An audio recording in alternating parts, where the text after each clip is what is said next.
1948-ci ildən sonra İsrail ilə ərəb ölkələri arasında bir neçə böyük müharibə baş verdi.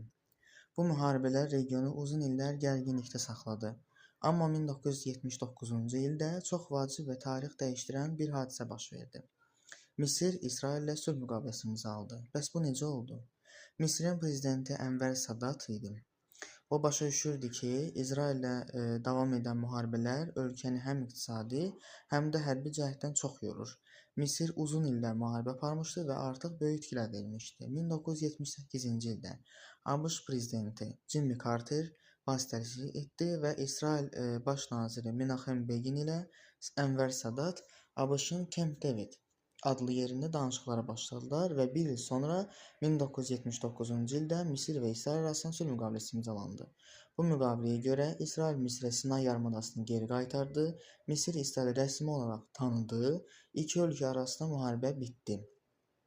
Amma bu qərar bütün ərəb dünyasına yaxşı qarşılanmadı. Bir çox ərəb ölkəsi Misiri tənqid etdi və hətta Ərəb Liqasında Misirin mövqeyi zəiflədi. Bəziləri bunu xəyanət kimi qiymətləndirdi, bəziləri isə real siyasət və sülh addımı adlandırdı. Ənvər Sadat bu qərardan sonra 1981-ci ildə sui-qəsd nəticəsində öldürüldü. Bu hadisə göstərdi ki, yaxın şərq siyasətinə bəzən müharibə yox, sülh ən çətin qərar olur. Misir-İsrail sülhündən sonra regionda yeni bir balans yarandı. Bu sülhü qorumaq üçün ABŞ Misirlə çox yaxın münasibətlər qurdu.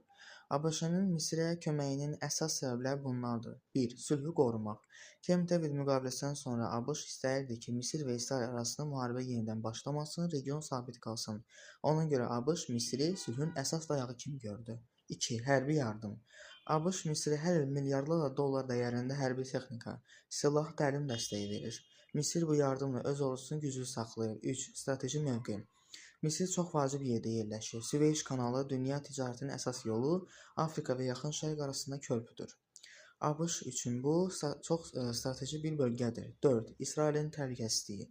ABŞ həm də istəyirdi ki, İsrail ətrafında böyük müharibə olmasın. Misir isə İsraillə sülh bağlayan ən böyük ərəb ölkəsidir.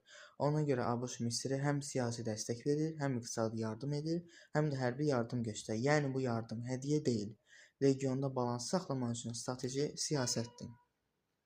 Beləliklə, Misir-İsrail sülhü təkcə iki ölkəni yox, bütün regionun siyasətini dəyişdirdi.